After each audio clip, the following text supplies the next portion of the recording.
सिरोही, पाली, अलवर, दौसा, जुन्नू, सीकर, बांसवाड़ा, चित्तौड़गढ़, डूंगरपुर, प्रतापगढ़, राजसमंद, उदयपुर, भरतपुर, चौलपुर, करौली, सवाई माधोपुर, बीकानेर, चूरू, हनुमानगढ़, अनूपगढ़, जोधपुर ग्रामीण, जोधपुर शहर, फलोदी, बालोतरा, साचौर, सोलुंबर, डिडवाना, कुचामत, जयपुर ग्रामीण, जयपुर शहर, Kotputli, Dudu, Beawar, Kekri, Shahpura, Neemka, Than, Khairthal, Diu, Gangapur city, Kota. Thank you. Bharat. Very good, शाबाश। ये भारत देश अच्छा क्यों है?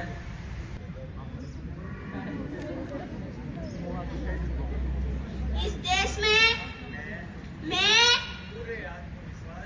पूरे आत्मविश्वास साथ मंच पर खड़ा होकर अपनी बात रख सकता हूँ। इसीलिए भारत देश सबसे अच्छा है। गुड, शाबाश। क्या सवाल पूछने की क्षमता होनी चाहिए। अगर गूंगे की तरह बैठोगे तो गीता भी हमारे पास नहीं आएगी। अगर अर्जुन नहीं पूछता एक के बाद एक सवाल तो गीता हमारे पास होती नहीं होती ना। तो गीता किस लिए कि अर्जुन के पास जिज्ञासाएं थी। एक सवाल करता उसके बाद में दूसरा करता। ठीक है, तो जिसको सवाल करना आता है वो बन सकता है पत्रकार।